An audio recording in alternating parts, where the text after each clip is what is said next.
Hey there, Laker fans. Welcome to another episode of Lakers Detailed with me, Vinay, and my co host, Raj. We are here after a game 3 blowout of the Warriors, a game that was tightly contested and started, just kind of going in the Lakers' favor, which led to a lot of pandemonium on Twitter, which we may get into a little bit later at towards the Mhm. end of this. But it was a very interesting game, basketball wise, as well as just kind of everything that went on, between the two teams, even non-basketball related. And there's been a lot of sound bites and stuff that have come out since then. But before we start, me and Raj just want to thank all the folks spending their Sunday night with us here at 8:30 on the West Coast to listen to us talk about Lakers basketball. As always, this is always a good time with Raj. Raj, how are you doing? Lakers got a big blowout in Game 3 after getting blown Yeah, man. out in Game 2. Yeah, two teams traded blowouts. No, I'm doing great. There's nothing better than, a weekend after a Laker win, right? Like a weekend day after a Laker win. I wish we can enjoy it a little bit more. I'd like one more day just to kind of bask in the glory of being up 2-1. Who knows how long that really lasts with, game 4 tomorrow. But I'm doing great, man. Played basketball in the morning. Had a beautiful Sunday. Went and rewatched the game a little bit before we hopped on here. Cut a few more clips up. But yeah, I'm doing great. Beautiful Sunday here in California. How are you doing, man? I am doing well. I went to a wedding yesterday that started an Indian wedding. So if any of you guys are familiar, if the folks that aren't familiar with Indian weddings, they take hours to complete. And the Indian wedding I went to yesterday, the bride walked into like the procession at 5:30, literally when like the game was about to tip off. And I kid you not, um, every single person, every single male in the crowd, in attendance, probably was looking down at their phones the entire time because I think it was just the wedding was full of just Laker fans, and they were just all. I mean, I was doing the same thing. I was holding my daughter in one hand while she ate her snacks while watching the game, in the other hand, and my brother was right next to me, and a bunch of our friends. We were all just sitting together, and I was able to get out of it a little bit early so I could watch the second half at home. But I will tell you what, that first half, I was very tense watching that Man, first quarter. I didn't know what was going to happen to us. I don't know how you're at a wedding. I was like sitting down. I did not move for 3 hours. I did not move at halftime. I made sure to stand still. Went on like a 33-8 run, but that was a tense time. I think we were down 8. LeBron kicking out to Dennis Schroder threes, just making everyone go absolutely ballistic. Like, what are you doing? Before we kind of settled in, and then Golden State kind of just shot themselves in the foot 8 times. I mean, bunch of technicals, really weird kind of plays there. I think a flagrant kind of in amassed all that, but yeah, that was a tense first half to like versus the second half, which was a nice kind of. The Lakers went on a run early in the third, got up double digits, and never really relinquished that. But yeah, let's dive into this. I'm excited, man. There's a lot to get into here. Yeah, we're just gonna jump right into the tactical stuff. So the Lakers get blown out in Game 2. The Hmm. core adjustment that the Warriors make in Game 2 is they take Kevon Looney out, say that he's not feeling well. He only plays 12 minutes off the bench, and they go with Jermichael Green. And the game was actually kind of like close. It wasn't like a blowout from the jump. It seemed like it was sort of going to be a tight game until I think the Warriors kind of opened it up, Yeah. and won the minutes. I want to say with 80 off the floor pretty convincingly, and Hmm. it looked like you could see what they were trying to do. They were trying to get Steph more on ball. The last time we recorded, that was the expectation. I think that was everybody's expectation that they were going to try and play faster, get Steph the ball, have him bring the ball up. So the Lakers had to respect sort of his gravity as a scorer, and the Lakers had tons of lapses in transition defense. Transition defense has been an issue for this team all Yeah. season long. It's not something that's gone away even after the trade deadline.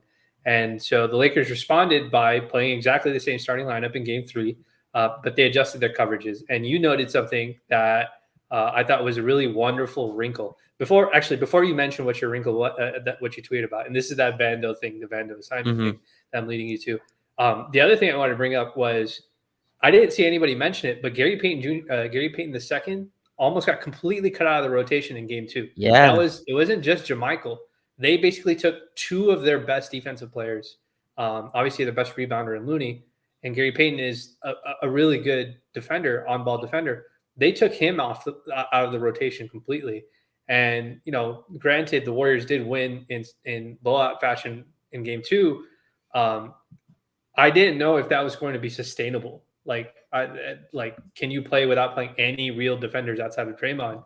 And then obviously they get blown out in game 3. But talk to me about like what you saw with that wrinkle that Ham deployed. Well, that's a good point. I haven't heard that anywhere either. But yeah, just making Gary Payton unplayable, right? And that's the Anthony Davis effect to me, to where you just can't play such a non-shooter, right? You're already going to at least play one, right? The Warriors aren't going to go without Draymond or Looney, and maybe they do. Maybe they just go way out of left field and do Kuminga at 5 in game 4. But yeah, GP2 can't play. Even Jordan Poole, I thought he was really bad. They took him out, very early in his stretch. But yeah, the Vanderbilt thing, I think that was the exciting thing. And we were kind of talking adjustments offline. I don't think we recorded after game 2.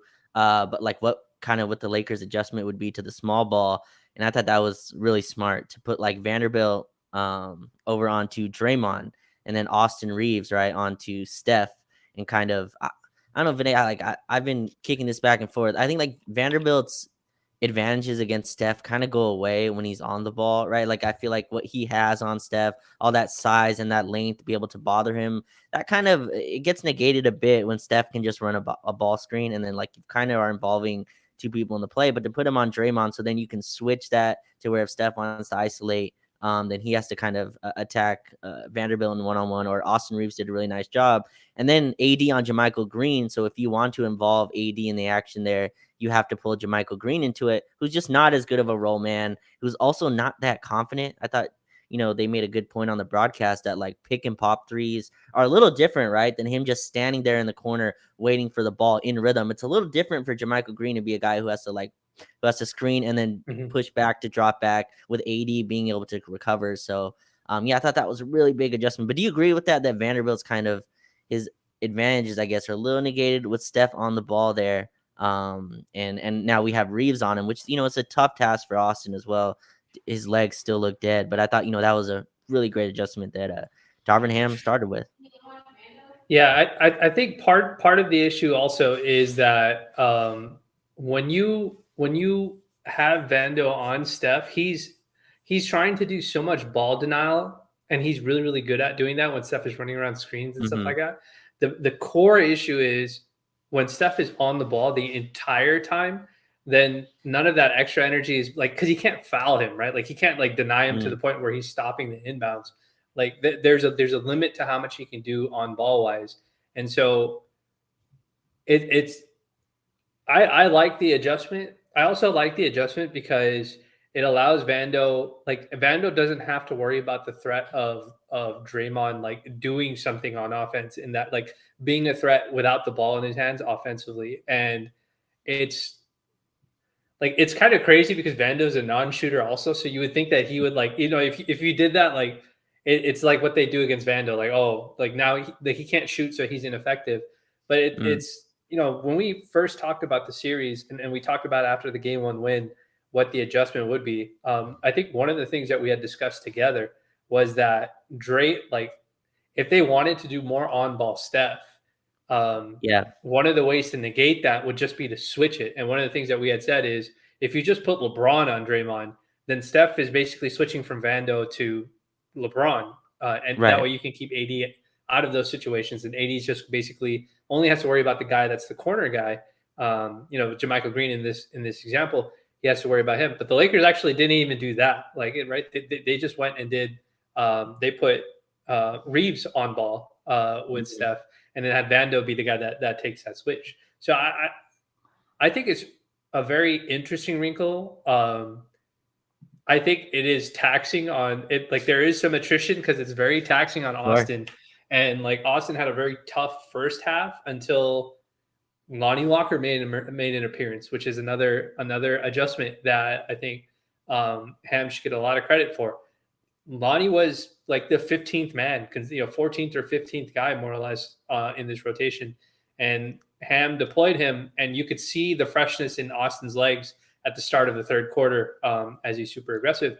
But yeah, the only way I can describe it is the way that you said it. It's like it's very tactical. Like this is exactly what tactical deployment Mm-hmm. of a player looks like. Vando can guard pretty much all 5 guys that are on the floor. So why not just put him in a position to be as disruptive as possible? Exactly. I don't know. Did you get to watch Denver Phoenix tonight? I watched some of it, not all of it. Okay, like you should watch that. I'm not sure I've seen shot making like that like in a very long time. But to me, that series is more just like Kevin Durant and Devin Booker are just gonna go absurd. Like I'm not Right. sure what you really do. Right? We started double teaming and Landry Shamet had a good game because of course he did. But like yeah, like that series is a little bit more just kind of back and forth. We'll see what happens there. But yeah, the chess match here has been really fun and I've seen this around with Austin. I don't think you're getting an easy assignment anyway, right? Like whether he's on Clay, whether he's on Steph, Austin has to learn to play tired. I think that's something you learn when you're in the playoffs. And he hit a big three in the third quarter there to kind of hit a step back three. And I thought that was really good for him to see the ball go through the net after kind of chasing Steph around. Here's my question though. What is the Warriors counter to this, right? Like, because obviously they're going to come back with something. I'm not sure. Like, I've been trying to wrap my head around it. Maybe it's a lineup change, but I'm not sure where they go. I mean, you can take out JaMychal Green, who got a quick sub in game 3, but take him out for maybe Kuminga, who I don't know Steve Kerr really trusts. Moses Moody, I thought is playing well in this series. He looked kind of scared to shoot in game 3 as well. He kept diving to the rim as when he was supposed to be spaced. But what's their like offensive counter? Is it just Steph one-on-one, right? Is it just Steph, no screen, nothing? I'm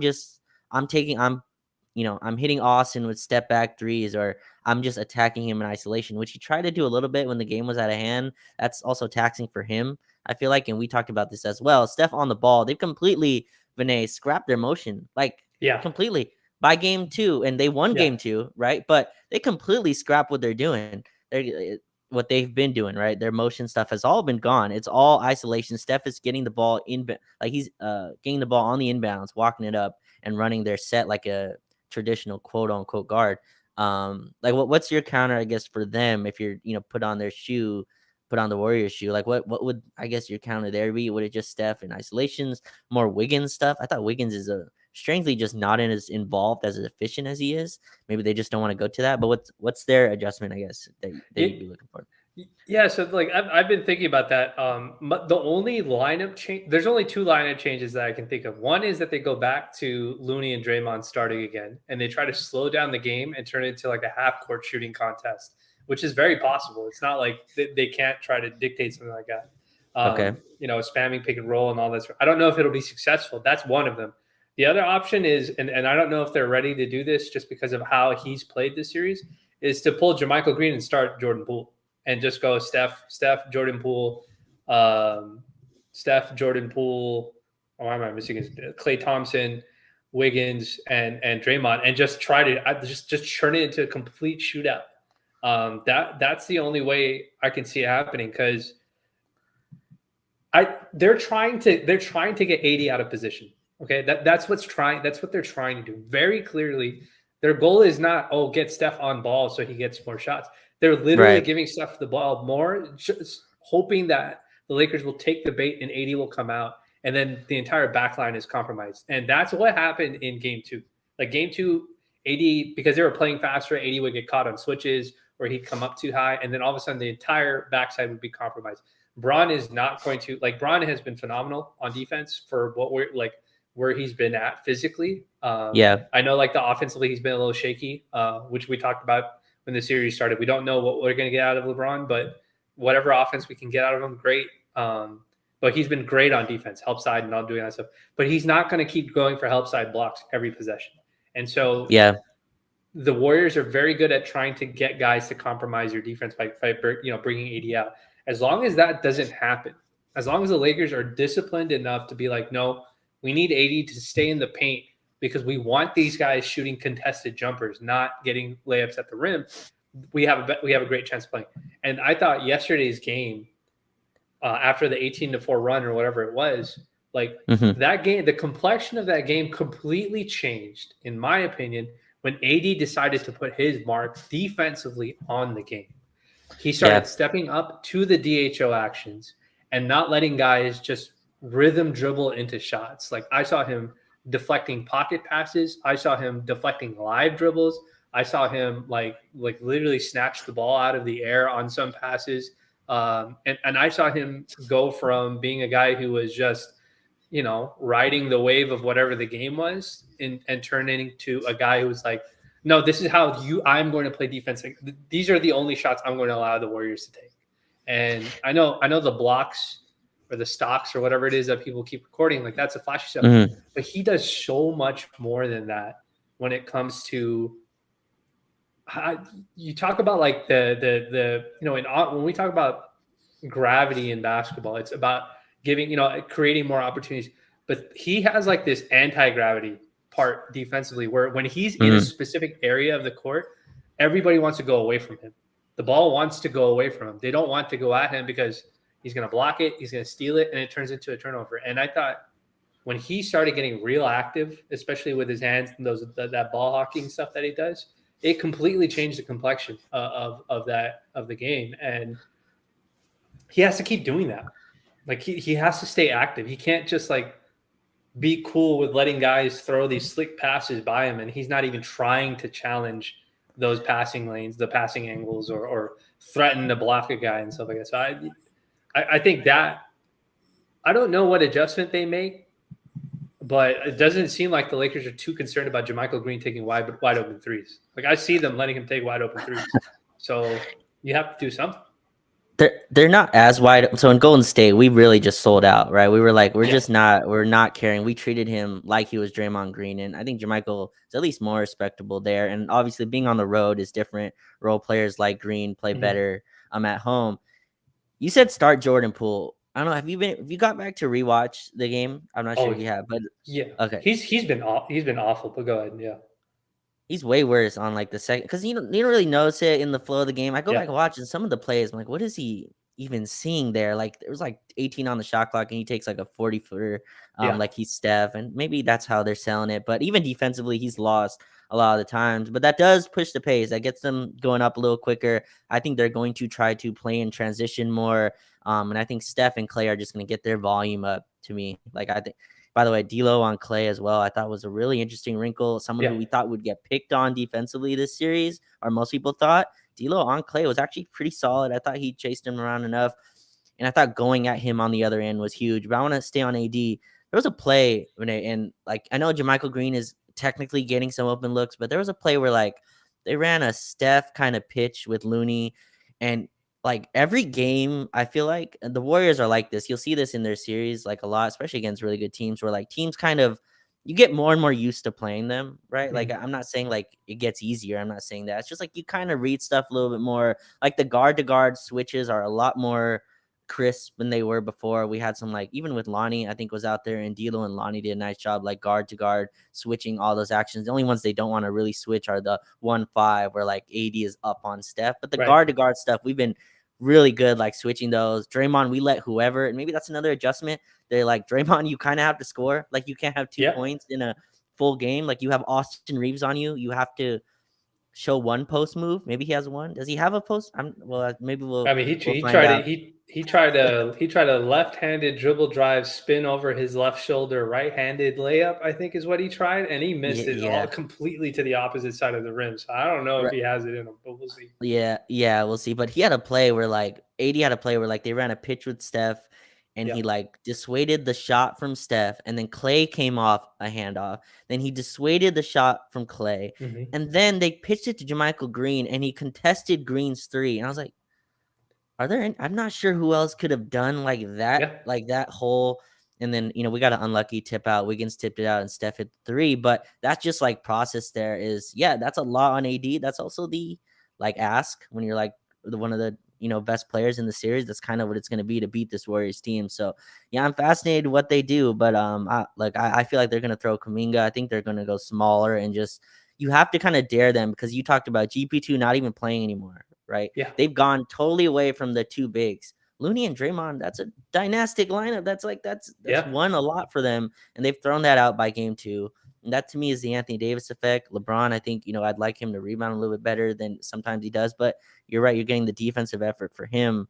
I'm interested. Is it Moody? Is it Kuminga? Is it Jordan Poole, who they haven't really got going? So, but Anthony Davis has been fantastic, at least defensively. And then I'm sure we'll get into his offense here a little bit later. But I just thought Yeah. there's so many plays where, and even the broadcast was bringing it up, where he's taking away the rim. Like the rim is completely gone, and they're having to take these step back threes. And Clay shot 8 for 11 in game 2 from downtown and started off hot in this one. But I think we're living, Vinay, with like, hey, look, if Steph's gonna hit, like he hit one on Dennis too, it was like step back when he's already at the 3-point line, contested 3, and like those are, you just have to kind of tip your hat sometimes. Like, okay, like you have that, but you're not getting Looney dump offs, right? Wiggins isn't cutting baseline for a dunk. Like those stuff, like you gotta take away. And I think we're doing a pretty solid job of that.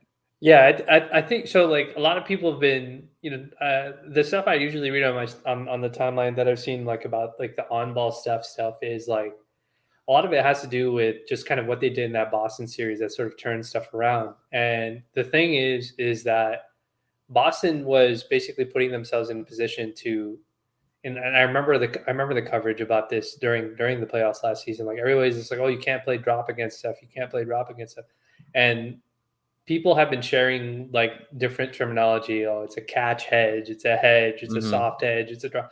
Like, I love the terminology and stuff like that. So I'm not going to say no. That's real stuff. That's the stuff the way that coaches coach. But some of this is just like it's not a scheme. Like I don't think Anthony Davis is being told, "Hey, soft hedge this." I think Anthony Davis is just, because he's a great defensive player, making the read like, okay, Steph has already hit 2 of these. I'm going to press this shot, and I'm going to take my chances with this. Or if Steph has been taking this out of rhythm, or he doesn't look like he's in rhythm, or if Vando or Reeves or whoever is chasing him has been doing a good job closing the gap on him enough to force his shot, then he's making his read based on that. And that's like a defensive chemistry, defensive communication that only a player like AD, like a defensive caliber player like AD, can make those kind of reads. And you I have to don't make think those in like split second too, right? Like that's right. a tough read to make. Yeah. Right. And I think it's understated how much of an impact he actually has, because no 2 guys defend those things, defend those coverages the same, right? Like the way Dennis may defend it versus the way Vando may defend it, and like maybe even the what the word I'm thinking, like the safety that AD may feel knowing that a certain guy is defending that Who's screen, attached? is different, right? And so he has to make those reads separately. That's the game within a game, and trusting your teammates. But like, I don't think there's a scheme that's being deployed.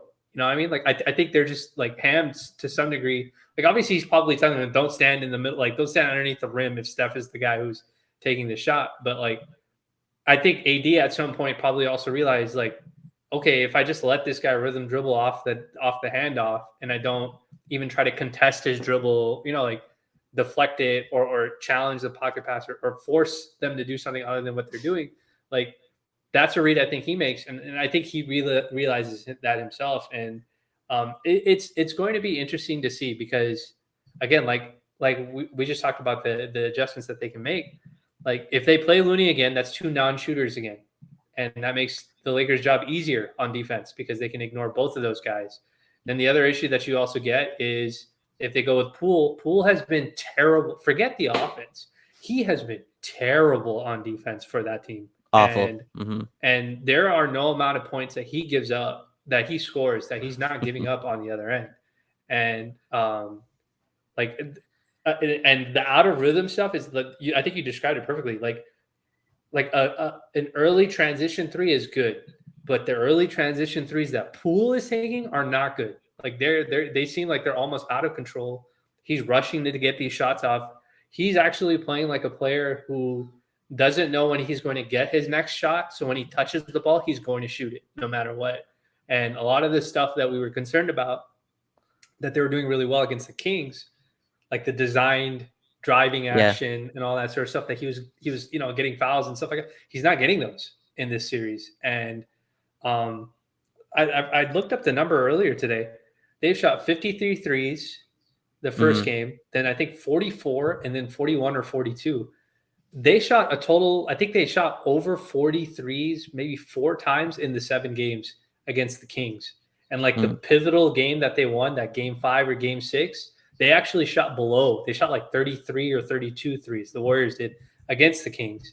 And against us, they're just shooting as many threes that are coming to them.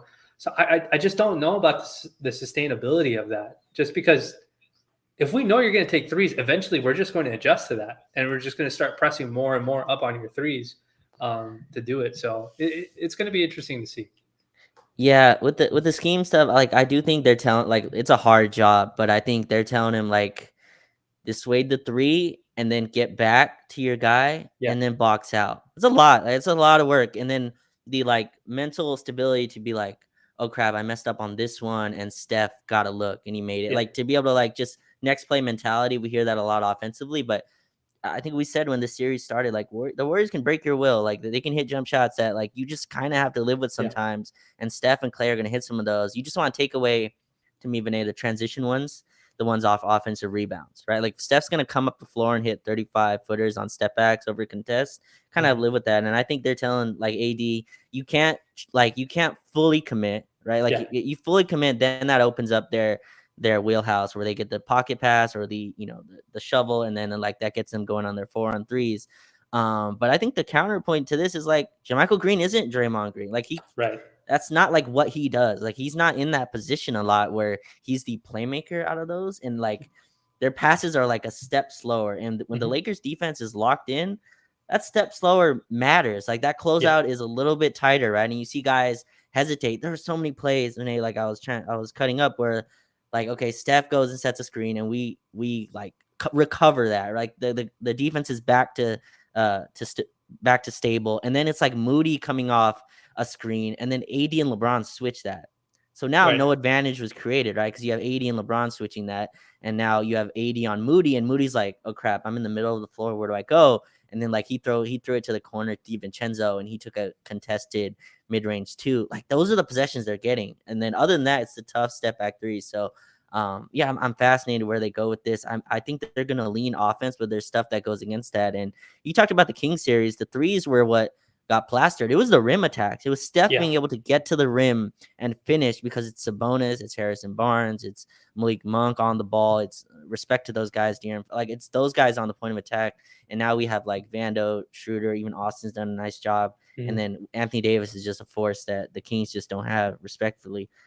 So yeah, I'm fascinated where they go, and I think they're going to lean offense in game 4. Yeah, I agree with you. I think if there's a lineup change, just because they've done it before, they might, maybe they're hoping that it'll like boost Poole's like morale to be back with the starters and stuff like that. Like they may try to swap out JaMychal for Poole, but again, like we talked about it when they did the JaMychal move. Like if they play smaller, LeBron and AD should dominate on the offensive end. And, LeBron has been compromised. You can see him struggle even in transition to finish layups and stuff like that. His footwork is a little shaky, just because you can tell he's not trying to, he can't really jump off that right foot the way he Yeah. normally would. Um, what do you think about AD's offense? Because, game 2, I think I tweeted out like it seemed like AD was very complacent, and I know he did an interview with Sam Amick in the Athletic, and he said, "Oh, I was just missing shots and blah blah blah, and I tune out this, and it's not like okay, that's fine. Like I understand the fluff that we get from the media every time something happens, but like he seems a little on and off when it comes to when it comes to the aggression. Like it's very Yes, clear that's the word. Draymond's job defensively is to beat AD to whatever angle or spot that he wants to get to when he has the ball in his hands. That's literally what Draymond is trying to do. Draymond's not swiping. He's not trying to like deflect the ball. Nothing. He's not trying to No force him into reach. post-ups. Nothing. Yep. All he's trying to do is get to the spot before AD does and hope that he can either draw a charge or it's a no call. And Right. almost it sounds bad, but it's Draymond's not doing it in a dirty fashion, but he's almost trying to take AD's legs out from underneath him, but not in a malicious sense. More like in the sense of like, if I get to this spot before you do, you won't be able to gather like you normally would, a big guy normally would, to be able to finish this with a layup or finish this with a dunk. And I thought that affected AD in game two, and it looked like it was going to affect him in the first quarter of this game too as well, because he was having some issues with his finishing and whatnot. And and then he gets it together. Like all of a sudden, Yeah, you see him just go, chest first into Draymond, and now all of those, situations where AD seemed like he maybe been uncomfortable taking the shot turn into blocking fouls on Draymond, and yeah, and then Draymond gets into foul trouble because of it. And so for me, when I was watching it, like I was watching with my brother, I was just like, he has to do this. He can't bail out 100%. Draymond and not even attempt a layup or try to go through him for a layup, or else Draymond wins that possession every single time if you're deferring. Yeah, like a lot of the schemes and stuff, and they're icing the ball screens on the left side. They're trying to force our guards away from the screen and try to force that pocket pass, right? Kind of bait it, like Mm-hmm. force the pocket pass into the paint where we're all there. But I think you made the key point there: aggression, and you got to meet force with force in this Yeah. series. Like I understand Draymond, defensive player, I think multiple time defensive player of the year award. I believe so, or maybe once. I'm not sure, but he's like 6'6" on his giving him the most. Maybe 6'7". I'll give you that. Sure, 86-11, like and big and strong and like skilled. And if Draymond's gonna stand there, like to me, sometimes you just got to go through his chest. Yeah. So you got to just show like I'm going like the Warriors and Draymond and their whole style. I don't think you can meet like Draymond's force with finesse. Like I don't think that's the way you beat them. You got to go through their chest. I didn't even care if one of those were a charge and then we got it reversed. I think we Yeah. challenged it and it turned back to a block. Even when it was a charge, I said I love that play. Like show him that you're going to go through him. If you're going to stand there, you're going to get me going at full speed with Yeah. my, shoulder into your chest. You're going to feel that every time, right? And like I think that's important. Like we're to Draymond be like, "Oh crap, like maybe next time I'm not standing right there. Maybe I'm Right. turned a little bit, right? Cuz I don't want that right in my chest." And he's big, strong enough to even finish those. And I think that got him going. There was a play at the end of a shot clock one time where like Steph Curry was on him, right? And where Steph was like tagging him on the roll. I don't know if you remember this play, but like Steph was tagging him, and LeBron just threw it up there. He's like, "Go Yeah. volleyball, get that." No cute like, let me get in front of while Steph tries to Right. Like deny I'm the not I'm post. not waiting for you to seal him. It, You're like a foot and a half taller than this guy. Go get it. Exactly. And the guy in the paint is Andrew Wiggins, right? Like respect to Andrew Wiggins, but like you throw it up there, make AD get it, and it looked like Wiggins fouled and whatever, and AD finished it. There's another one where Steph was on him and he's like, I'm gonna go in your chest and just finish a floater. Right. AD has every floater in the like that's his game. Like those shots, if they're gonna ice the coverage and some of those Looney's gonna be at the rim just standing there, Yeah. catch it at the free throw line and go up. Or if Draymond's there, go through his freaking chest. Like put Yeah. him in the basket. I think he got 8 free throws in game 3, and that's where it needs to be at. The offensive rebounding, we'll see if that picks up. They're sending like 2 or 3 at him. But to me, that's what it is, Vinay. It's not about in the piece you're referencing. He's like, yeah, they're the same shots. Maybe they're the same shots, but the way you took those Right. is vastly different between game 2 and game 3. The same, like maybe distance. ESPN puts a distance marker on everything Yeah. for Yeah. some reason now. But like, yeah, like to me, maybe those shots are the same in terms of the distance. They were 100% not the same in terms of his aggression and like what he wanted, I guess, out of those actions. So, yeah, I thought he was much better in that regard, and he's going to have to be. I don't think we can survive games where he has like 15 or 11 points and he had in Right. game 2. Like that's too stark a difference. His floor has to be higher. As great as he's been defensively, they still need him to produce and be aggressive with the way they're defending us. Yeah. And his like sometimes I also think to myself that like they can almost escape with him being like average on the offensive end, like just putbacks and all that kind of stuff. If he's phenomenal on the defensive end, but we can't survive games where he's doing both, like where he's just like inconsistent Mm-hmm. defensively and also inconsistent offensively. Like we need something, and that's going to be something that I think is going to be really important for tomorrow's game. That like we really need him locked in on the defensive end, even if he's not making shots, or even if for whatever reason he's hesitating about doing it.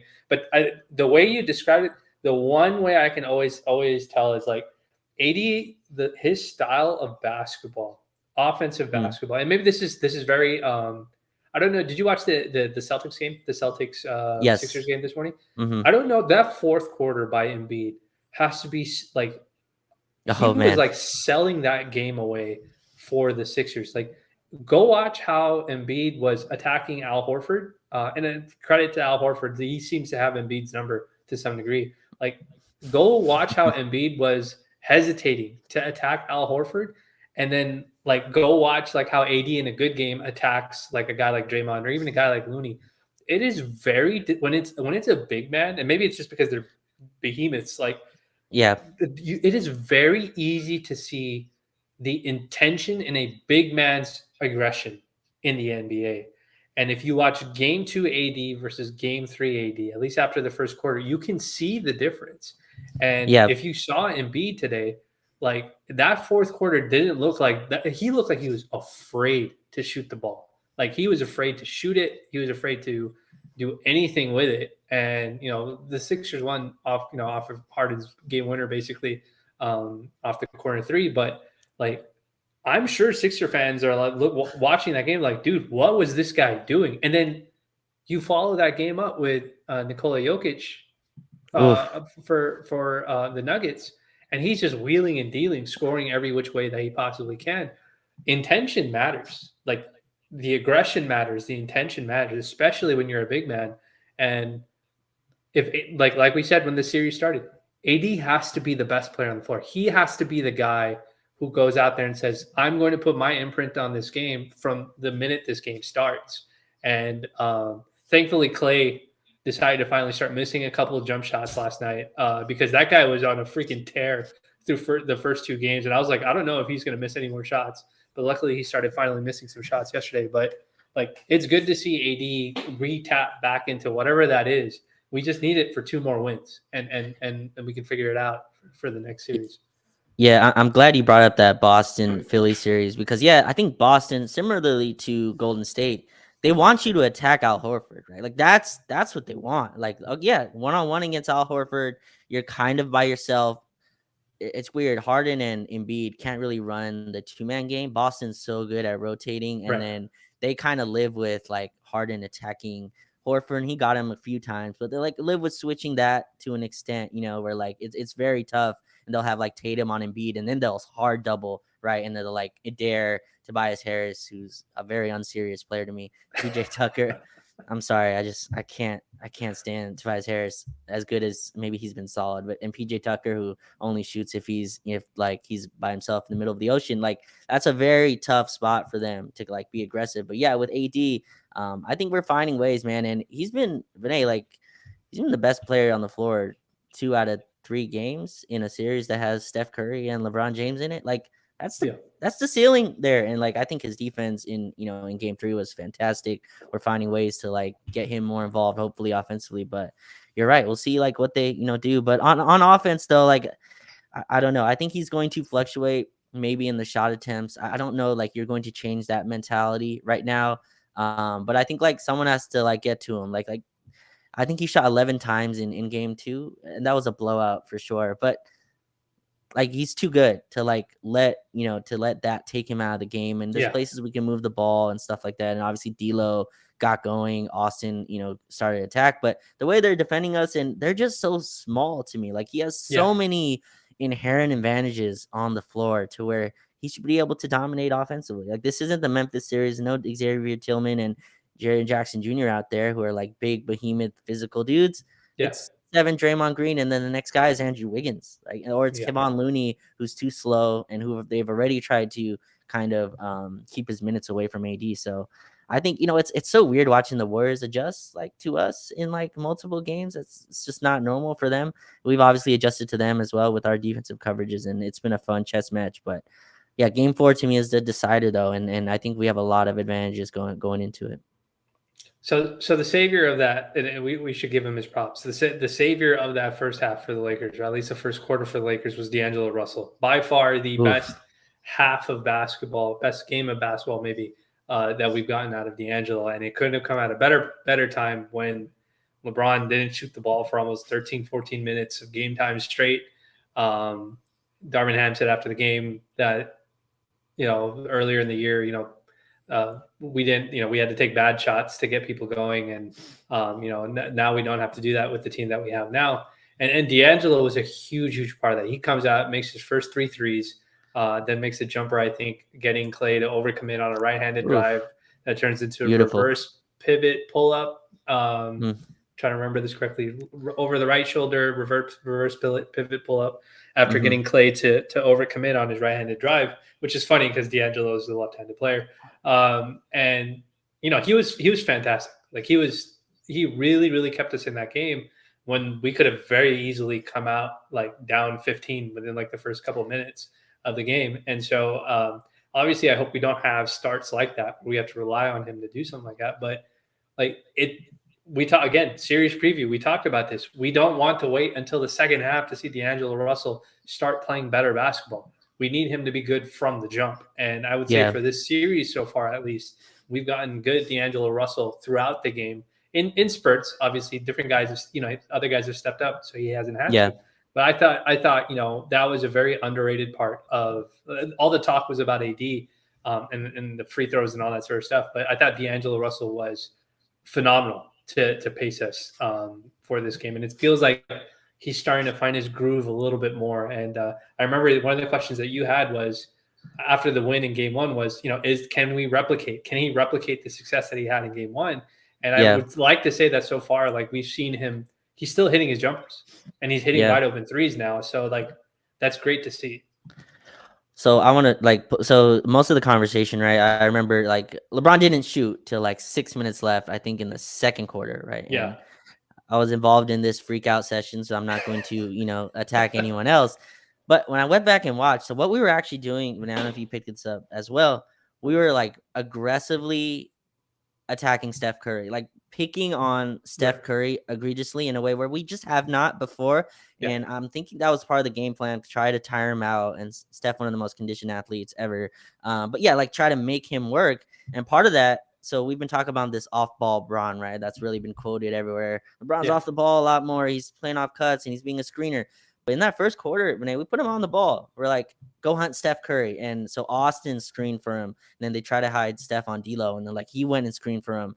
And what that did was the Warriors don't like to switch Steph onto LeBron. And we talked about this on our last show where like he'll motion like, hey, like get your rotations in order. Like they're trying to hunt me, not attacking Steph. But it makes sense to go against their scheme. Yeah. Yeah, exactly. Yeah. So then it gets them in rotation and D'Lo fed off that, right? Like he got his first three. His first three, I think, was Clay was a little bit behind and he got him. The second three, I think he got was off of LeBron drove baseline and did a beautiful kick out to the wing to D'Lo for three. And that got him cooking a little bit. And then in transition, he got going. And what I love about him, Vinay, like Beasley has some of this in like a weird bad way, but like D'Lo doesn't need to be wide open to shoot, and he's also like reading the game as well. Like there's one play where it's like high level hoops, like like it's like they were ice, like Clay was like in ice coverage, but Draymond wasn't set as like Draymond wasn't there for help, so he drove by Clay for a layup. Right, another play, same first quarter. Steph was a little bit behind the play. I think AD blocked Steph at the rim, and then we got LeBron got the rebound. And Steph was behind, and Clay had Austin and D'Lo on the same side. So Austin cut, and Clay just for like a split second faked toward Austin, went back to D'Lo, but it was too late. D'Lo already pulled from three, and that's the stuff like he's like reading like where his advantages are, and then capitalizing on them, and that's what's cool to see. And then the step back over Clay was just gorgeous, but he's just been like steady, it feels like throughout, you know what I mean? And that's what we were asking for. Like the barrages were what we saw kind of in the regular season, even in round one. But I feel like this Warriors series is a series like where, and they're telling him like, you got to make Steph and Clay work on the other end. And I thought I thought that was a big part of our game plan. Make them defend multiple screens. We threw Steph into 3 screens on the same play one time where he like switched on to Austin, switched on D'Lo, and it got AD a dump off pass where he got fouled at the rim. That stuff, like you got to make them work. If Steph and Clay are just chilling on the other end while you play isolation with your best player, you're dead. They're going to run around and drain threes on you. But if you can make them run and make them work, I think that's important. And I think D'Lo's a part of that. Yeah, no, I agree. It's we've talked about the game of attrition, and part of that game of attrition is you have to make them like, dude, I'm watching. I remember if you go watch the very first play of the third quarter, if you remember this, Austin eats a nasty screen from Draymond. Like he stops playing when he eats this screen from Draymond. And like the play's completely dead in terms of like you're not getting anything out of Austin after that screen. And like these guys are eating really bad screens. Some of Yeah. them are good, some of them are questionable, whatever it is what it is. And like that can be very taxing. But you know, Ham and the rest of the guys, like they figured out a way to, return the favor more or less to the other team. Like, okay, if you're going to do this to Austin, we're going to give Austin the ball and have him run around AD, and you have to eat AD screens, or you have to eat Braun screens or Vando screens. Yeah. And even if the play isn't for Austin to look and score, like we're still going to run this just because we want you to run through this screen, because we know Draymond's not going to switch on to Austin. And so like you have to play that, it's 24 or 18-second shot clock by the time you get past half court. Like that's what we're going to do at least once before we get, the shot that we want to get or create the shot that we want to do. And that's just that's the attrition that you have to play. And, Steph didn't have even Steph, like some of his shots, even some of the semi-open ones didn't look good. Like he was missing those. And whether that's the attrition of having to play both sides of the ball, offense and defense, or if it's just a bad shooting game for him, whatever it is, like that's how you win a game. Like you can't just rely on just pure shot making or just pure one guy's going to play defense. And so that's, those are all things. That's a human element of basketball. Like those are all things that have to go into, winning a basketball game. So like I said, Austin had a very rough first half, had a really great third quarter, I thought, on both ends, offensively and defensively. And then, one of the substitution things that neither me and you expected. We thought it was either Troy or Beasley. We saw Troy show up, I think, in game 1, but game 3 he played Lonnie, and he had Lonnie chasing Clay around, and Lonnie was doing a fabulous job just chasing Clay. Ronnie's a very good athlete. He has issues with, again, this is tactical, being smart and knowing your players tactically.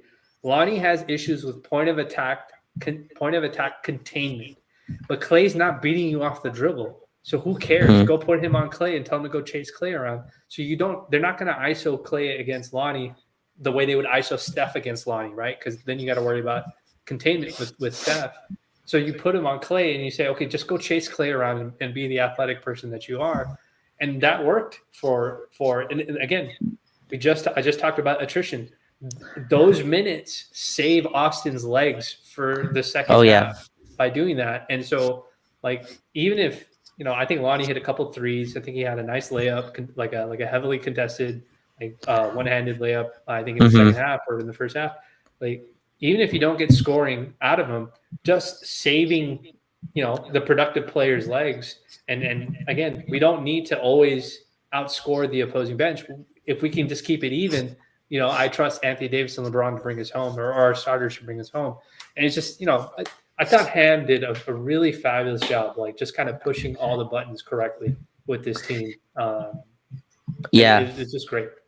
The one thing he did that scared me in the first half, we put Rui on Clay, and I was like, that was dangerous. Yeah.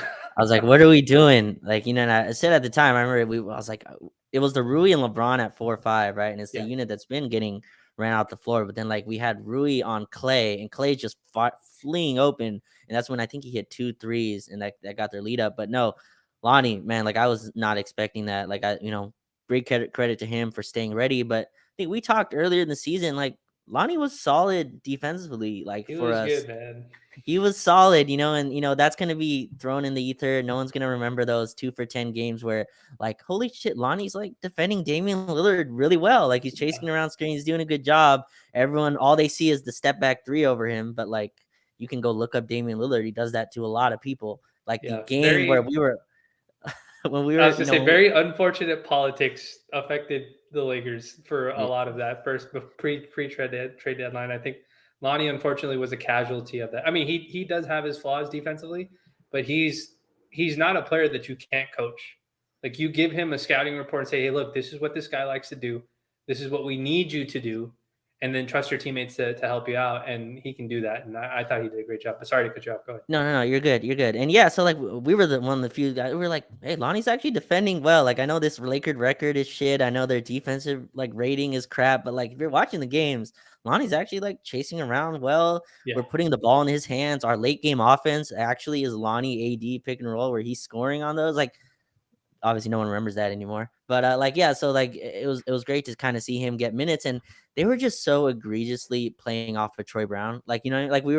We were having Troy Brown out there in those second units, and we had like Troy with Vando or whoever, and they were just so egregiously playing off him as they do with LeBron. And Lonnie stepped into those confidently. Like the first one I think was a miss, but hit his next one on a rotation three, another one off like I think a skip pass, and then that transition layup you brought about. He brings like some juice and athleticism to me in like lineups that desperately need it, right? Yeah. Austin, who's not getting those physical, and his legs are fried, but like he's just not playing as physical. He's kind of geared toward more of his skill game.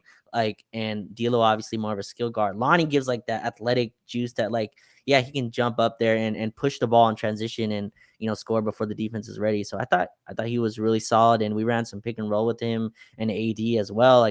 We forced them to defend him, and I'm still skeptical of Vinay on him like playing more in this series. I think eventually the Warriors will kind of, maybe, I'm not sure pick on him is the right word, but I think it's tough to throw a guy like this into a series. But he played really well, and with the Clay defense, you're right, stayed with him, like was disciplined, didn't go for the fakes. That's all you asked right there. And him and D'Lo communicating on the switch. There's a couple plays where him and AD were kind of communicating where they should be offensively and on the pick and rolls. And but he was, you never know who steps up, and I thought he did a great job. And the point you made on like giving Austin a breather, so huge. Austin played 30 minutes. Obviously, it was a blowout, but I think like we need another guard. Beasley's already taken out of the rotation. Yeah. Troy Brown is just, he hit one. He's just ineffective, unfortunately, right now. Yeah. Yeah, exactly. Yeah, I mean, he still gives you some on defense, but it's just so egregious how they're playing off. And Lonnie is just, he's so skilled. Like you watch him play, you're like, that dude can average 15 in this league. Like if he gets the role or whatever, it's just not work. It didn't work this year, but great job from Lonnie. We'll see what they adjust for him.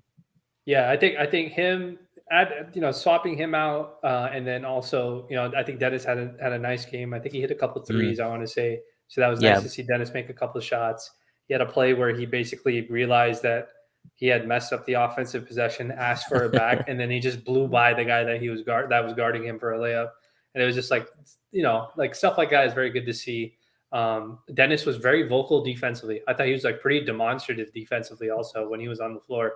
Usually don't see that out of him, but like he was like actively like yelling at his guys. Like I forgot who it was. I think it might have been D'Lo he was yelling at one point. He was just telling him, he's just like, you need to press up on this guy. Like don't lay off. Like don't even give him 2 feet of space. Like make it 6 inches of space. And I think it was Steph, because that's how Dennis was defending Steph. He was trying to press him as much as he possibly could without fouling. And so it's just, a role player stepped up defensively. Some guys stepped up offensively. We got, a great AD defensive game. Braun continues to be like, we are 8 games now or 7 games now into we won in 6, and he's going to be game 4. So we've got 9 games of LeBron. Mm-hmm. Yeah. So like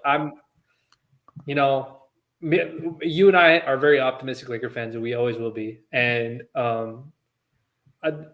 if this was an ordinary series, I would say that we will get like a LeBron masterclass, like a game 5 LeBron masterclass for them.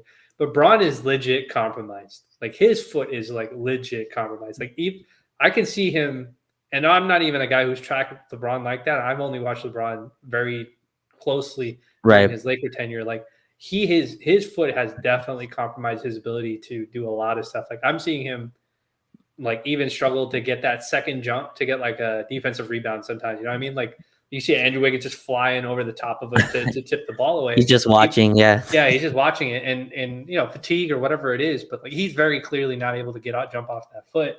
Sure. And so I don't know what we'll get out of him offensively. What I do know is if we can generate turnovers, or if we can get out in transition after stops, he still commands a ton of attention in transition. And they're sending 2-3 guys at him, and he's usually making the right play, whether it's a layup or setting up somebody for an open shot.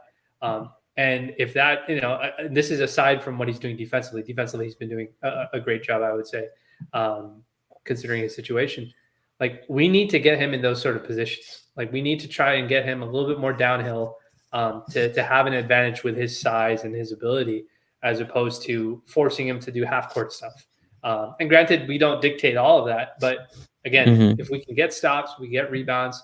I saw a lot of possessions where we grab the rebound, like a defensive stop, we get the rebound, and Braun's already like in full stride, waiting to get like that outlet pass right at half court.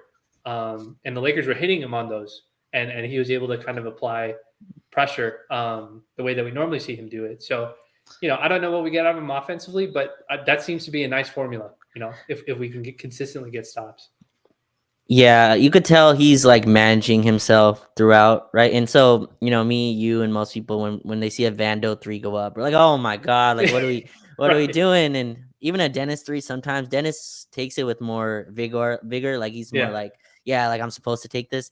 But like when a Vando 3 goes up, we're like, why? But to me, those shots, I've kind of when I thought about it as like low energy offensive possessions where Sure. like that's there every time. Like Vando will be wide open for 3 whenever we want it, and that's kind of like you'll see this a lot. LeBron, like we saw this early in the game where like he drove baseline and there's a guy in the paint, but it's like Vando's open the corner. Let me just baseline kick it out, right? Like let's just get our offensive flow going, and he picked it up later. And I think like you could see him going throughout. What I do like is we tried to like match up hunt a little bit in previous games, but we were so slow at it and like Yeah. it just ate up our possession. I feel like our spacing on those are a lot better now. Like where they're rolling, like you'll see Austin come set the screen and like if he doesn't set it correctly, he'll go out and he'll come reset it. And then like he'll roll to the right spot. So like he'll short roll right into the open area and then we'll play out of that. And I think that's where honestly LeBron's going to work out of kind of more facilitator mode. I feel like we're going to put him on the ball a little bit more with Mhm. D'Lo and Austin be able to operate off of it. And then him in the post, to me, like we're seeing him pull out the spin move a lot, Yeah. right? Like that's been coming. I think he's had like 4 spin moves in the last game. But to me, that's because like it's all just guards. Like they're Yeah. just swiping down on him. And once he gets by that, there's no one at the rim. Like Right. once he's by the guard, he doesn't have to like hook shot it for like a shot blocker. It's like right when he gets past the guard, it's an easy layup. So like to me, like I don't know. I don't like in the past you wouldn't have been able to play this type of lineup because LeBron would just crush you, go to the rim every time. But it's interesting watching him play it out. I forgot what he finished with in the game, but his jumper to me, like that game 2, was kind of like a lose the battle, win the war game to me. Like Sure. LeBron hit his jump shot, but we lost the game. But I was like, if we can get LeBron's jump shot out of this, like if this blowout means we can move LeBron's jump shot into this series, and I mean, I think he was 2 for 5 from 3 in that game. Like Yeah. he hit his corner 3. Like that's all you need. Like keep the defense a little bit more honest. Hit the Yeah. wide open ones. I think part of not shooting till the second quarter was like, I'm just not gonna take step back jump shots when they Yeah. egregiously go under the screen. Like I'm going to move the ball. D'Lo's hot. We have Austin. We have AD that we're kind of overfeeding, but it worked. So yeah, I think he's gonna pick his spots. Hopefully, we have one LeBron. You said masterclass game. Like this is a team you can do it against. There's no one Yeah. really at the rim. Draymond's It's, not gonna block you. Wiggins isn't gonna block you. yeah. They already took their best shot blocker, quote unquote, and Looney off the floor. You should be able to get to the rim and do damage. Especially if they go with Poole in that starting lineup and they pull JaMychal out, Mhm. this is like Braun has got to do it. Like it's like there should be no like there's literally 2 or 3 people that Braun can pick on in that starting lineup if he wants to go post them up and just bully them. So I'll be very and he's very high IQ. Like when he sees them go very small, Mhm. that's exactly what he's going to try and do. He's going to try and set up that post action and yeah, it's just you won't see the typical Braun. We're going to see old man Braun. So I'm going to pose this to you. So you Mm. may not remember this because I'm 1,000 years old compared to you. There was a time.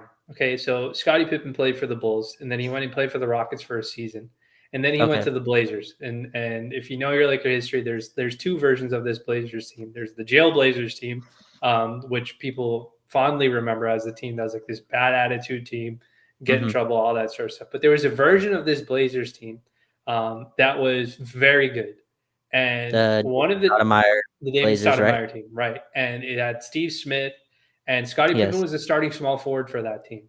Now, before I go into this analogy, for the Braun folks that are listening to us on the live stream Uh-oh. or in the Oh, space, no. I'm not saying that Braun is Scottie Pippen on the Blazers. So please Oof. do not get that very confused. They are very different players. I know Braun has been called Scottie Pippen before. Like I think his detractors have always said something like, "Oh, he's more like Scottie Yeah, than he is MJ." It's just a thing that they do to troll. And Braun folks sure. take the bait every time. But I remember watching Scottie's role within that team. And Hmm. that's what I wanted to draw the analogy to.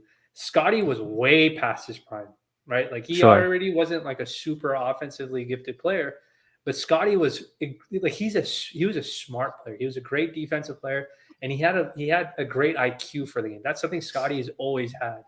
And Hmm. for that Blazers team, which was a very veteran heavy team at the time, like Scottie was like this steadying force. Now, the last probably highlight we have of Scottie is Kobe crossing him over in the fourth quarter and setting up that lob pass to Shaq.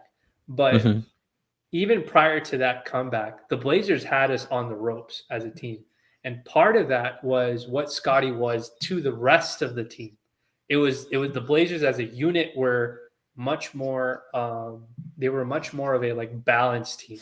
Like they didn't have that many guys that like they didn't have any. I don't think they even had a guy who shot like over 15 shots a game. Like everybody shot like 14 or less. Scottie shot maybe 10 shots a game at the very most. I'm not saying Braun should shoot less, Was Rasheed but Wallace on that team Rashid, as yeah, well? Rashid Yes. was on that team too as well, and so they knew who they were going to run their stuff to. But it Mm, was more they were built more like that Detroit team mm, that beat the Lakers in the playoffs or in the finals. But Scottie was like this, like he was like the most tenured guy. He was the guy who had the most experience, who knew what it took to win a championship, been in those moments and that sort of thing. And when I watch Braun with this team, with this Lakers team during this run, it reminds me a lot of what Scottie did for that Blazers team. He's mm, not going out of his way to like make the game about him. He's taking what the game gives him. If he gets transition looks, he's going to attack. If he gets open threes that he feels are within the flow of the game, he'll take that shot. If he has to hunt mismatches, he'll do that. Obviously, we're getting great defensive play out of LeBron with the blocks and all that sort of stuff that we're getting from him. And that sort of stuff, like when I watch Braun play, like mhm. and just play within the foot, it reminds me a lot of that. And I think that might be good enough for what we have with this team, right? Because we have shooting talent, Austin, Austin, D- D'Lo. You have like those defensive specialist guys. You have AD, who's been phenomenal two way for the most part when Sure. he's locked in and stuff like that. And so Braun is just like this steadying force who finds those different pockets. And you and I both said the same thing. Um, Last series, Braun didn't have like a spectacular signature Braun game at any point in that Memphis series. And I think I don't know if he's actively thinking of it, or the people in his circle are talking to him about it, or if he's just doing it on his own, or if the coaches are telling him. But he seems like he's sort of reading and reacting what his team needs, and then going to go do that. And I think that's been, again, we said in the Memphis series, it's been really amazing to see that because a Yeah. guy of his stature, his caliber, granted he is compromised physically, you don't see that level. We talk about humility and leadership and stuff like that, but you're watching it happen on the court. You're seeing Braun defer to a second-year guard in Austin Reeves, and you're seeing him Hmm. defer to other guys when he could absolutely just say, "Give me the ball, get out of my way," and take a bad jump shot if he wanted to, which we've seen him do like during the season. But he's not doing that, and I'm the only way I can just the only thing I can say is I don't think that's appreciated enough Sure. because it is very hard. Like we saw it with Russ, we saw it with Carmelo, we've seen it with other players. It is very hard to zoom out of the moment and be like, I can't be that guy right now in this moment because this guy's playing really well. And I think it's been really I think we would be remiss to not mention that his leadership in terms of filling in the gaps where we need it has been phenomenal throughout these entire playoffs. Yeah, the word I think about is evolution, right? Like he's really evolved as a player, and you talked about it's happening live. Like most guys, they have to kind of go through some kind of drop, right? Carmelo, I know maybe not on the same tier player, but like Carmelo was out of the league for a year because they're like you're going to have to adjust. So yeah, watching him evolve into this off ball player, and not just that, kind of understand his team, right? Like it's probably the first time. Like, I'm not sure the last time LeBron was this much off the ball. It's probably Yeah. never happened. Like, he probably started this heliocentric trend where you give your wing the basketball and he kind of runs the actions. And LeBron was never, as egregious as like Luka and Harden kind of Yeah. were at that, but like kind of started this where like you have the big playmaker at the wing spot, not at your guard spot. Yeah, it's interesting to watch him go through this. And I think even connecting this, Vinay, to Anthony Davis, and there's a lot of non-basketball stuff where like, whose team is it? Who's the, or as TNT says, who's the bus driver? And I don't really think of it in that capacity, but Yeah. what I do think of it is like LeBron was never going to hand someone the keys. Like, Right. you were going to have to tell LeBron, get in the back seat, I'm driving. Like that's what was going to have to happen. And I think we're seeing some of that where like AD's like, no, I got it. I'm just going to guard everyone, and then I'm also gonna have 31 and 17, right? And that's the type of stuff where like he needs that at this age. So it's so cool to watch that. I mean, Vinay, he took 11 shots in the last game. I mean, That's crazy. 6 for 11, right? And you talked about most of that's like in transition. Like I think three Yeah. of those are in transition. Another's off of like the ball moves and he gets a corner three. It's not him like I'm at the top, I'm hunting, and then I'm hitting step back jumpers all game. And it's just you're right, it's not appreciated enough. And him still like evolving as a player throughout his like career into a spot where he's still like on any given night can take over, can have his 35. It hasn't happened yet, but he hasn't really needed to. And he can like read like, okay, D'Lo's going. I don't have to press the turbo right now. Right. Like let me see how long this goes. Oh, Austin Reeves is cooking Jaren Jackson Jr. in the fourth quarter. I know it's close, but Right. let me see how long this goes. And it just keeps going. Like, and then that builds trust, right? And I think also another part of this is that it gets forgotten now, but LeBron got hurt, right, in the Yeah. Dallas kind of game. And we were like the 13th seed during that time. Like, and the team had to coalesce as like a team without him and Hmm. try to make the playoffs. And they did. They went, I think, 19-7. I forgot what the exact record was. LeBron came back a little earlier than they thought. But I think that also put it into like, hey, like I don't have to come in and like change a lot. Like I Yeah. can come in and not fit in. It's a bad way to put it, but like I can compromise the defense and then let other people Right. eat off of that and make their lives easier than like me coming in and seeing what they can do for me. When I'm like, oh, I can actually help in terms of like I can create advantages here. I can point out like, hey, when you screen here, this guy does this, and like kind of make life easier for guys who haven't been in the playoffs or like Austin Reeves and D'Lo, who's had a very short playoff history. So yeah, it's been cool to watch him evolve. I still think Vinay, to like win maybe even this round, we're going to need a little bit more like in terms of his Absolutely. Yeah. scoring punch, and he knows that, right? And then I do think the shooting was in his head. At the arena 6 hours early. I mean, like, that I'm not saying like that he wouldn't do that anyway, but you could tell like his shooting's in, like he's trying to fix that. Yeah. He's putting in the work, and I think we're seeing some fruits of that. But yeah, teams are playing off him, and then this is like the first time since maybe like his '07 where like they're daring him, like Yeah. like in Since his pure, early, before he became a better jump shooter. Yeah. or maybe even 2011, right? Dallas Yeah. kind of did some weird things, but like in terms of just daring LeBron James to beat you on open shots, Yeah. that's not something you've heard in a very long time. So it must be a transition for him as well. But yeah, it's been cool to watch him evolve as he has, and this team I think is better for it because of that. Yeah. No, it's I think it's a very underrated part. And, like obviously, um, the national talk shows, I don't even call them talk shows. It's more like just theater now, because I've seen like Sure. this, even no matter how many times I block that First Take account on Twitter, somehow it gets unblocked. And I'm almost positive that First Take is paying extra money to Elon Musk to unblock that account. But like, I block Sass and First Take and everybody that's part of those shows, Shannon, everybody. And somehow they get unblocked and they make their way to me. Really quick side note. What I don't understand is like, so Skip Bayless, who doesn't follow anybody on Twitter, Right. he'll tweet, and then a million people will tweet at him.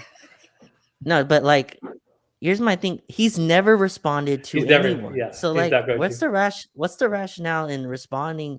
Like, people like really put thought out statements to him like, no, you're wrong because of this, and this point. But he's never responded ever. He's never even Yeah. interacted.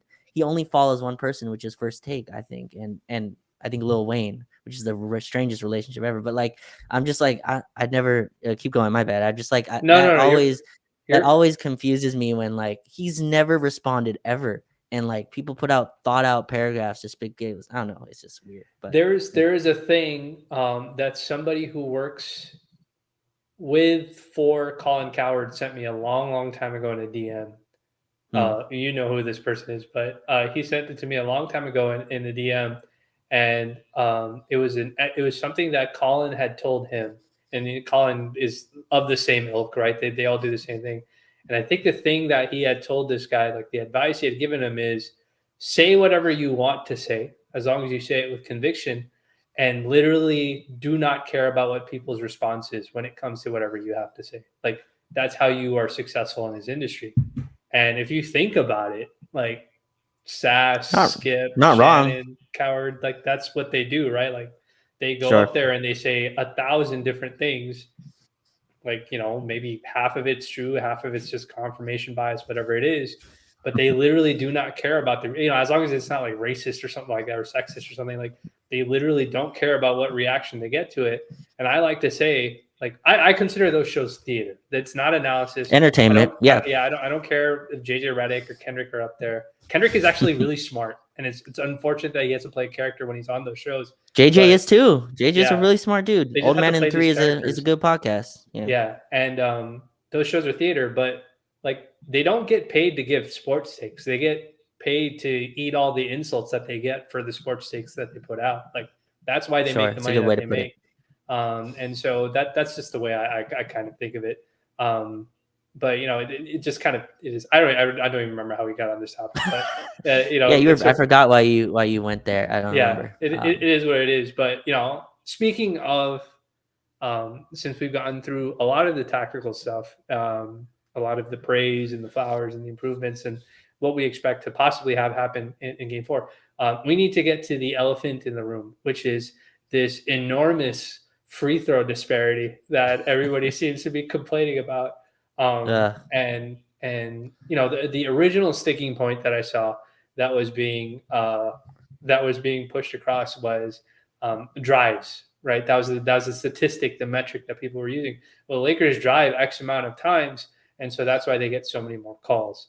And then people started looking up that number and going, oh well, these two teams drive as much as each other. There's no difference. There's a very nominal difference in the amount of drives that they have happened. So now they turned into this big war of the Warriors being, a league-wide conspiracy to prevent the Warriors from winning against the Lakers, even though that wouldn't make sense to won 4 championships already. Like that, maybe it's got to be something more deeper than that. Anyways, there's a large free throw disparity.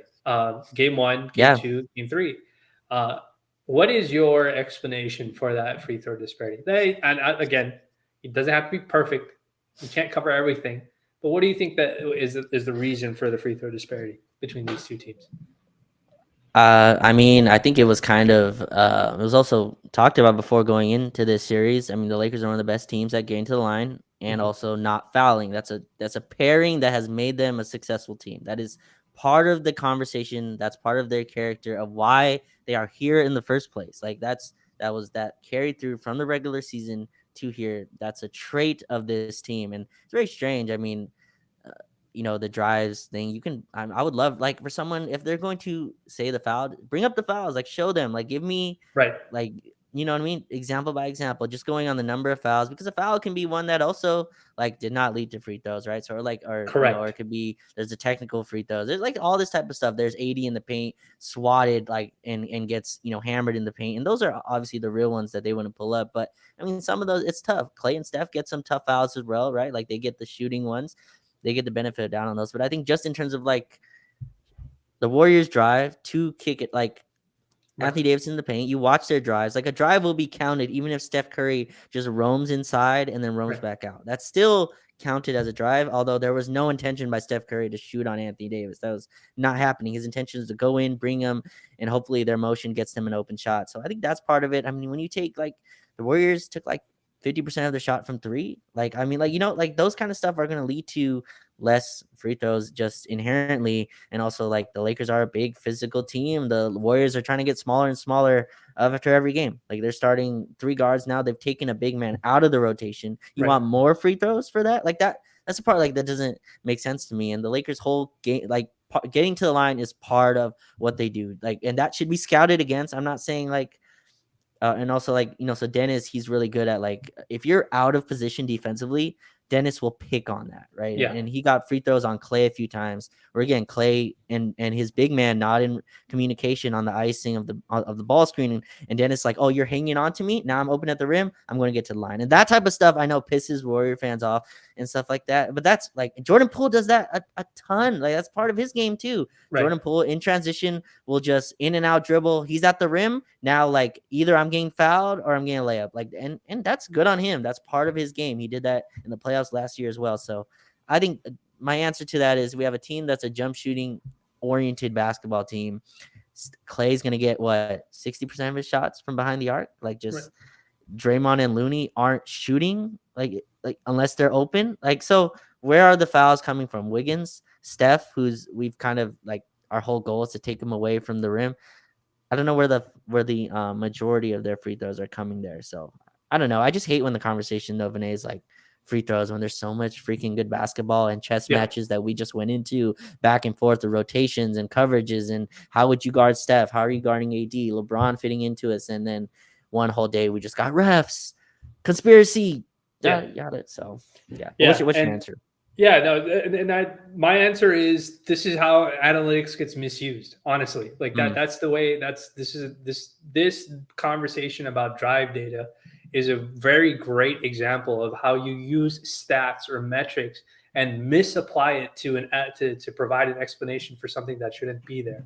And it requires you to watch the film. What you just did is you took that one metric, drives, and you gave context to the different kinds of drives or the different kinds of things that may happen in a drive, which would still result in it being recorded as a drive. A driving kick still counts as a drive, but if it's a missed 3, then you don't get anything for it. It still counts as a drive.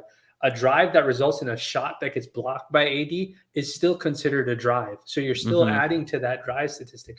When Draymond short rolls to the rim and then eventually kicks it out to somebody that's open, that's also considered a drive, whether the shot goes in or not. And that is the importance of like understanding what that metric means. Now, if you set for anybody who used that as the talking point, that's fine. Like, I don't think there's anybody, like, some people intentionally do it just to be misinformative. But that's not the reason why. Like, it's the easy way. I mean, if I didn't care, to some degree, I don't like I would just say, watch the game. Like, just watch the game and you'll know why the Lakers are getting fouls. Like, the Lakers are forcing the issue. We just started this pod off saying that AD is directly going into Draymond's chest and creating collisions and forcing them to have to play physical defense against him. That's resulting in fouls.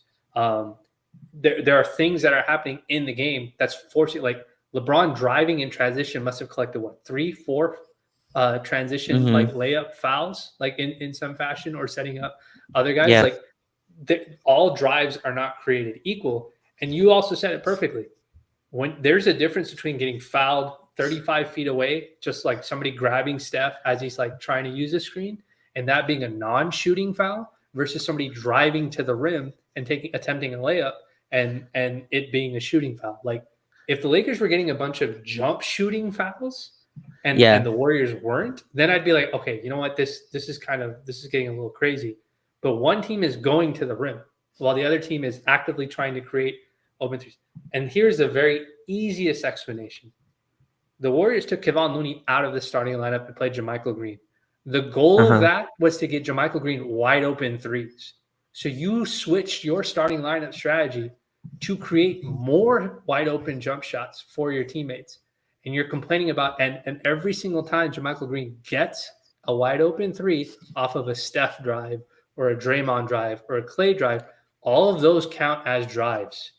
But none of those drives are going to lead to free throws if JaMychal Green is just being left open because the Lakers are okay with him taking wide open 3s.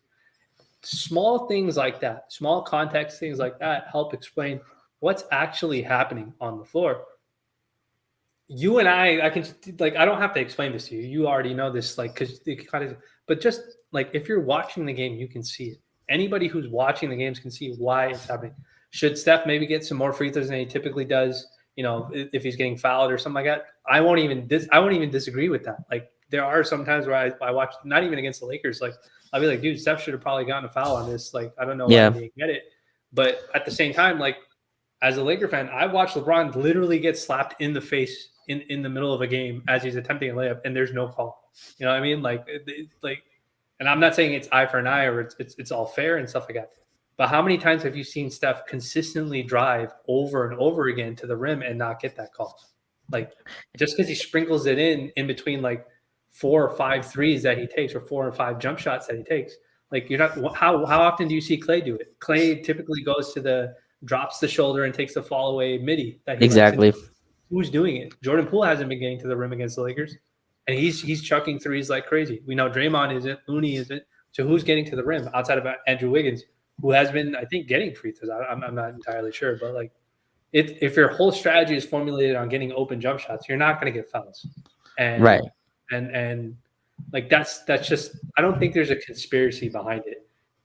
The crazy part is the argument, and this is the part that I think is funny. There's an argument being made that the Lakers shouldn't get as many fouls. And that's the part that's crazy to me, because people are basically advocating for, we know it's a foul, but just don't call it. And they can't win. And it's just like, that's not how it works. And I thought Steve Kerr, like, he came out today and he, like, I think after the practice, he came out and he said, what is the point of whining about fouls? Like, it's our own like, they had 19 turnovers in that game. Yeah. They let the Lakers go on a 30-4 or a 30-8 run to close out the half or something like that. Like, that doesn't have anything to do with fouls. And I think even Steph himself said, like, like, that doesn't accomplish anything. Like, complaining about that, like, we have to be better and we have to make adjustments and stuff like that. So it's just, I think it's a silly conversation. It's a silly conversation point. And I think you said it perfectly. It takes away from all the really good basketball that we're watching tactically between these two teams to attempt to win this. So I remember after game 2, me and you will share notes and stuff. Not once were we like, man, the Rough screwed us in game 2. Like we were like the Warriors freaking outplayed us. Anthony Davis was terrible, and he needs to be better. And maybe some Laker fans went into the referees. I think that's such a third party between like what we can watch and analyze, because it's something you're not going to control. And like there's ref conspiracies, I'm sure. Maybe there's market, advantages, whatever. But like the stuff like that, I don't really like to even get into. But yeah, like, I mean, both of these teams, I mean, you talked about the Warriors have won a bunch of titles. The Lakers are the glamour franchise in the league. I don't know if there's any conspiracy going back and forth. I think these are two teams that are probably hard to referee in a regular sense. Steph Curry is one of the most skilled players ever. He probably gets tacked because of his greatness, like he probably makes a lot of and ones that, like, the ref will do this where they'll stare at it and be like, if it misses, I'll call it. If not, then if it goes in, then I don't want to stop play. Right? Why add? It is, but I understand it in terms of like why it stopped the play even more. Like, he got the basket, it was good enough. The foul didn't impact him at least being able to make the basket. So some of these, I'm not saying it's right or wrong. I'm just saying that's stuff that happens. LeBron gets tacked for this a ton, right? We watch it out every single time. LeBron will spin, hacked, someone will chop at his arm. He'll still finish the layup, and he'll go to the guy like, "Hey, he hit my head and my arm." They're like, "LeBron, you made the layup. Like, go the other way," And so, yeah, like that really takes away from like what I think is a really fun tactical series where like Steve Kerr made an adjustment, Darvin Ham came and countered, and we expect Steve Kerr to counter back and like to just push the ref narrative, which again should have been kind of expected. The Lakers don't foul. That's part of their advantage, and getting to the line is part of what they do. I mean, LeBron took 8 free throws. Anthony Davis took 12. I think 3 of those were like technicals. Right. So I mean, like, yeah, they had like 7 points on like technicals, flagrants, and take fouls or something like that. So it's just a little so like exactly. And 80, a lot of that's in the rim where maybe there's a couple more there, maybe there's a couple less. Who knows? I do think the one gripe, like, if you want to if you want to bring this up, like I get it, the block charges on Draymond, those are For sure. like those are hit and miss, right? Like Draymond has only so much he can do. Anthony Davis has so much that he can enforce, and that tug of war there between like what a block and a charge is and what the line is in terms of the physicality you should allow. We can have that conversation. I think in the playoffs it's a little bit more physical, but the the amount of free throws that we get in terms of our drives or whatever you want to put it versus them, they're gonna take a lot more threes than us. And I think part of the reason that it was a blow is because they shot 29% from three. Right. They Exactly. went they shot 13 more threes than us and made one less. That Right. was the game. The foul shooting is not the reason you got drubbed by 30. So Right. Like if you're a Laker fan complaining about the Lakers not getting fouls in game two, like how much of that 30 point or the 29 or 28-point loss was that going to actually stop from happening? Like, well, we have lost yeah, by 15 instead of 28. And then likewise, it's the same thing in game three. Like, okay, if we get less foul calls, like, do you lose by 20 instead of 30? Is that the argument that you're trying to make? Like, because clearly there was more than just fouls that were involved.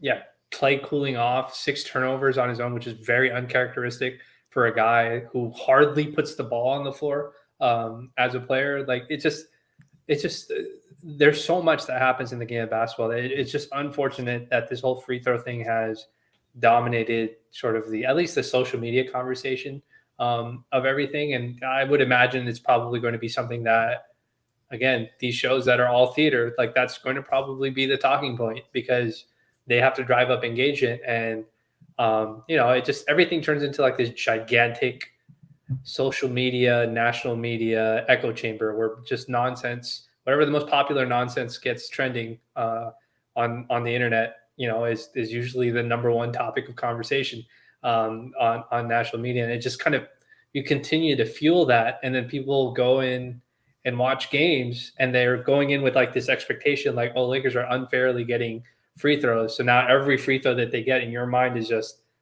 always unfair because that's all you saw on social media and that's all you saw on First Take or whatever these shows are. So it does such a disservice to the game. I mean, and I just want to just continue the point here. Game two, again, Lakers got drubbed. Warriors played extremely well. LeBron had 0 free throws in that game where he shot 18 times. LeBron shot 18 times, got 0 free throws in game two. Anthony Davis got 1 free throw attempt in game two. Again, didn't see anyone go through those and be like, hey, you know what? LeBron probably should have got more free throws. Maybe, Right. but like to me, that would have killed the real analysis, which was the Warriors went small and the Lakers need to figure out what to do against them going small. It's not we need to figure out how to get LeBron to cheat the officials to get more calls. Like that, Right. that takes away from. And again, if the Warriors tomorrow, if all they take from game three is they should have got more fouls, and I don't think they will because they're a great No, for sure organization not. and Yeah. they're 100% very locked in what's going on. But if that's what they took from it, they would be wrong. And I don't think they will. But it's sad that that's the conversation around it. And you're right. It's just this echo chamber. Even we had the ESPN pregame show, going like, "Will Giannis stay in Milwaukee?" I'm like, "There's a playoff game that's about to go on. Will Giannis get his extension?" I'm like, "Man, like this." It's a playoff game about to go on. I think it was like Knicks Heat game 3 or whatever, like Yeah. 1-1 series. Like, I don't know. Maybe this, is Giannis happy. Like, why is Woj up there pushing that? So, Yeah. but whatever. But anyway, yeah. So, like, the foul shooting is what it is. I think the Lakers should win that. Here's what I'll say: if the foul shooting is tied, the Lakers are in trouble, right? Sure. That's the way I'll put it. If the foul Yeah. shooting is even, I think Lakers are in trouble not because of it's cheating or whatever. It's that meant they weren't aggressive, Right. they weren't going to the rim, and they're playing the Warriors style basketball. Right. So that's what that would entail to me. It would entail that the Warriors are getting cheated, are getting some kind of advantage from the rest. It would entail me like, hey, we weren't freaking aggressive. We Yeah. probably shot a bajillion jump shots when we should have went to the rim and played our game. So Yeah, something out, like some sort of outlier happened where the Lakers either went against their identity or exactly. something else, or the Warriors got super aggressive and started attacking the rim and drawing fouls and stuff like that. But yeah, so I'm glad that we got through that because that's been, I just keep seeing it on my timeline. I can't block enough people. It just somehow makes its way to my timeline. But Raj, we covered a ton of stuff, a lot of tactical stuff, a lot of flowers given out for game 3 performances. But tomorrow is going to be a very huge game. Lakers have an opportunity to go up 3-1 And that's something that we did against Memphis. But that game was not easy against Memphis when we went up 3-1. That was a slugfest. And the No. Warriors are an even better team with even more battle hardened players, with Steph and those guys. They've been in that position before to have to do that. And I expect the Warriors to be like extreme, like the most sharp that they've been this entire series so far tomorrow. And I'm hoping that the Lakers will be, they match that and they stick to their identity. And, we don't have to like start our games off very slow like we did and hope that somebody can bail us out. So I hope the Lakers come in very sharp. I know you hope the same. Any like last thoughts that you have like in regards to tomorrow's game? Yeah, I think I just want to close with this because it's very easy to get wrapped up in like the series, but I think it's also important to be like, man, like just to be in this spot is so cool to like talk Yeah. playoffs. I mean, we started 2-10, and we were doing spaces like this team kind of just needs to win 2 in a row. Yeah. Like can we Yeah.